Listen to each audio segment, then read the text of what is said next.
আসসালামু আলাইকুম বন্ধুরা, কেমন আছেন সবাই? আশা করি সবাই ভালো আছেন।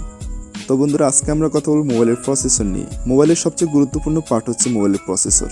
সেটা আমরা কম বেশি সবাই জানি, কিন্তু আমরা মোবাইল কেনার সময় দেখি এক একটা মোবাইলের প্রসেসর এক এক রকম থাকে, অর্থাৎ এক একটা মোবাইলের এক এক রকম চিপ থাকে। তো আমরা যারা সাধারণ মানুষ আছি, আমাদের ঠিক এটা বুঝতে অসুবিধা হয় যে কোন প্রসেসরটা সবচেয়ে বেশি ভালো, বা আমাদের যে বাজেট রয়েছে সেই বাজেটে কোন প্রসেসরের ফোনটা কিনলে আমরা ফোনটা বেশি দিন ব্যবহার করতে পারবো। এক একটা প্রসেসরের এক একটা বৈশিষ্ট্য হাইলাইট থাকে, অর্থাৎ কোনো প্রসেসরে গেমিংয়ের জন্য ভালো, আবার কোনো প্রসেসর ভিডিও দেখার জন্য ভালো, আবার কোনো প্রসেসর আছে ফটো তোলার জন্য ভালো, আবার এমনও কিছু প্রসেসর আছে যেটা নেট ব্রাউজিংয়ের জন্য অত্যন্ত ভালো। এরকম হাজারো প্রসেসরের মধ্যে আপনার মাথায় একটা প্রশ্ন ঘুরপাক খায়, তাহলে আমি কিনবো কোন প্রসেসরটি? তো আপনার মনেও যদি এরকম হাজারো প্রশ্ন থাকে, তাহলে এই ভিডিওটি ক্লিক করার জন্য আপনাকে ধন্যবাদ। আপনার মনের এরকম নানা প্রশ্নের উত্তর দেওয়ার চেষ্টা করব আমরা আজকের এই ভিডিওতে। তো ভিডিওটা না টেনে সম্পূর্ণ দেখার অনুরোধ রইল। আর আপনি যদি আমাদের চ্যানেলে নতুন দর্শক হয়ে থাকেন, তাহলে আমাদের চ্যানেলটি এখনই সাবস্ক্রাইব করে বেল আইকনটি অলে সিলেক্ট করে রাখুন। তো বন্ধুরা, শুরু করা যাক আজকের ভিডিও।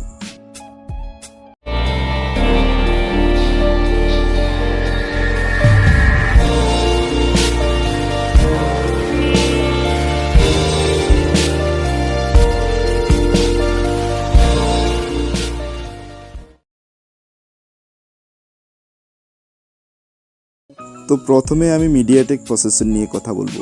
প্রত্যেকটা কোম্পানি সাধারণত ARM থেকে আর্কিটেকচার কিনে তারা নিজেদের মতো মডিফাই করে তারা সেটা নিজেদের নামে ইউজ করে থাকে। মিডিয়াটেক সাধারণত কম দামি বা লো বাজেটের ফোনগুলোতে ইউজ করা হয়ে থাকে, তবে তারা আগের তুলনায় অনেকটাই ইমপ্রুভ হচ্ছে।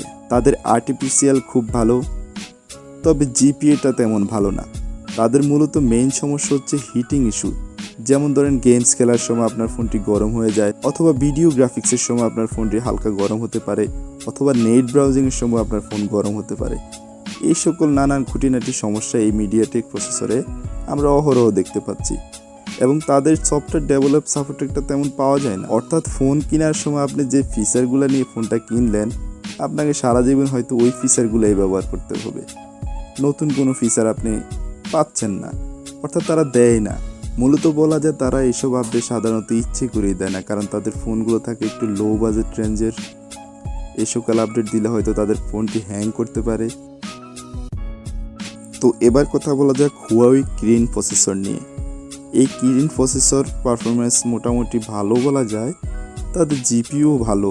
তাদের সমস্যা হচ্ছে তাদের আপডেট অনেক দেরিতে আসে, তাদের জিকেম সাপোর্ট তেমন একটা ভালো পাওয়া যায় না, ইমেজ প্রসেস অনেকটা দুর্বল, তাদের 4K ভিডিও পারফরমেন্স তেমন একটা ভালো নেই।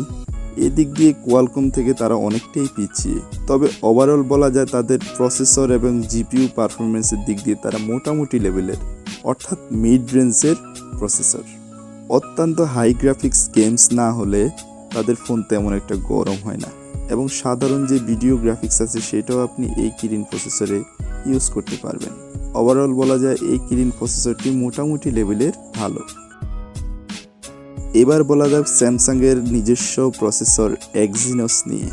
এই প্রসেসরটি তারা মূলত এক সময় তাদের ফ্ল্যাগশিপ ফোনে ব্যবহার করত, কিন্তু তারা বর্তমানে তাদের ফ্ল্যাগশিপ ফোনে এই প্রসেসরটি ব্যবহার করতে চায় না।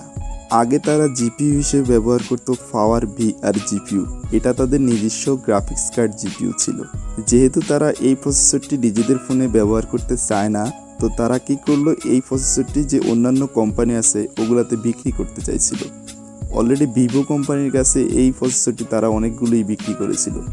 ভিভো তাদের ফোনে এই প্রসেসরটি ব্যবহার করেছিল, কিন্তু তেমন একটা সফল হয় না। তবে এই প্রসেসরটিতে অনেক ফিচার পাওয়া যায়, ভিডিও সাপোর্ট অনেক ভালো। তারাই সর্বপ্রথম 8K ভিডিও এনেছিল। আপডেট একটু দেরি হলেও তাদের জিকেম সাপোর্ট অনেক ভালো। ভবিষ্যতে আশা করি তাদের আপডেটটাও অনেক তাড়াতাড়ি আসবে, তখন তাদের এই স্যামসাং এক্সিনোস প্রসেসরটি অনেকটাই ভালো পারফরমেন্স করবে। তো এবার কথা বলা যাক প্রসেসরের রাজা কোয়ালকম স্ন্যাপড্রাগন নিয়ে, যেটা বর্তমান বাজারে অনেকটাই প্রচলিত। আমরা যে কোনো ফোনে যখন শুনি কোয়ালকম স্ন্যাপড্রাগন প্রসেসর ইউজ করা হয়েছে, তখন ফোনের প্রসেসর নিয়ে তেমন কোনো আমাদের মন্তব্য থাকে না। তারাও ARM থেকে আর্কিটেকচার কিনে তাদের নিজেদের নামে এই প্রসেসরটি চালিয়ে নেয়। তারা যে জিপিইউটা ইউজ করে সেটা মূলত অ্যাড্রিনো নামে পরিচিত। তারা এখানেই মূলত এগিয়ে যায়, কারণ তাদের অ্যাড্রিনো জিপিইউটা গেমিং পারফরমেন্সের জন্য অনেক ভালো। তাছাড়া গেম ডেভেলপ যেই কোম্পানিগুলো আছে অ্যাড্রিনোর জিপিইউর কথা মাথায় রেখে তাদের গেমসগুলো সাধারণত ডেভেলপ করে থাকে। এছাড়াও তাদের video editing, net browsing plus তাদের জিকেম অনেক ভালো। তাদের প্রচুর পরিমাণে কাস্টম রম সাপোর্ট পাওয়া যায়। তাদের সফটওয়্যার আপডেটও অনেক ভালো, এআই অনেক ভালো, ইমেজ প্রসেসিং অনেক ভালো। তাদের প্রসেসরে ফটো এবং ভিডিও কোয়ালিটি অনেক ভালো পাওয়া যায়, যার কারণে স্বাভাবিকভাবে মানুষ তাদের প্রসেসরটা অনেক বেশি সাপোর্ট করে এবং অনেক বেশি ব্যবহার করে। এই জন্য তারা এই প্রসেসরটি অনেক বেশি দাম রাখে। অন্যান্য কোম্পানির কাছ থেকেও তারা অনেক বেশি লাভ করে থাকে, যেহেতু তাদের কোনো কম্পিটিটর নেই। এর বাইরেও তারা বিভিন্ন মোডেম ডেভেলপ করে থাকে, যেমন ধরুন 4G মোডেম, 5G মোডেম। এসব তৈরি করার ব্যাপারে তারা পটু এবং দুর্দর্শ। সব দিক বিবেচনা করলে প্রসেসরের ক্ষেত্রে তাদের কম্পিটিটর কোনো কোম্পানি নেই বললেই চলে। তো বন্ধুরা, সর্বশেষ আমরা কথা বলবো অ্যাপলের বায়োনিক প্রসেসর নিয়ে। অ্যাপল তাদের ফোনে তাদের নিজস্ব processor bionic chip A12, A13, A14 use করে থাকে। এগুলো তারা অন্য কোনো কোম্পানিতে বিক্রিও করে না। এখানেই কোয়ালকম স্ন্যাপড্রাগনের সবচেয়ে বড় ফ্যাক্টস। যেহেতু তাদের আশেপাশে কোনো ভালো কোম্পানি নেই, এজন্য তারা তাদের কোয়ালকম স্ন্যাপড্রাগন প্রসেসরটি অনেক দাম রাখতে পারে। তবে কোয়ালকম স্ন্যাপড্রাগন যতই ভালো পারফরমেন্স করে তা কিন্তু আবার অ্যাপলের প্রসেসর থেকে কম, কারণ অ্যাপলের প্রসেসরের পারফরমেন্স অত্যন্ত ভালো।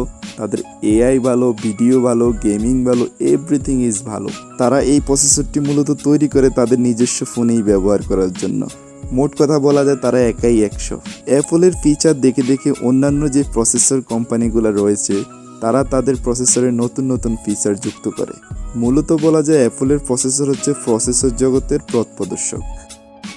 তো বন্ধুরা, এই ছিল আমাদের প্রসেসর সম্পর্কে আজকের ভিডিও। প্রসেসর সম্পর্কে যদি আপনার একটু হলেও ধারণা হয়ে থাকে তাহলে আমাদের চ্যানেলটি অবশ্যই সাবস্ক্রাইব করবেন এবং সাথে থাকা বেল আইকনটি বাজিয়ে দিবেন। পরবর্তী ভিডিওটি কোন বিষয়ের উপরে দেখতে চান তা অবশ্যই কমেন্ট করে জানাবেন। তো আজকের মতো আমি বিদায় নিচ্ছি। দেখা হবে পরবর্তী কোনো নতুন ভিডিওতে। ভালো থাকবেন। খোদা হাফেজ।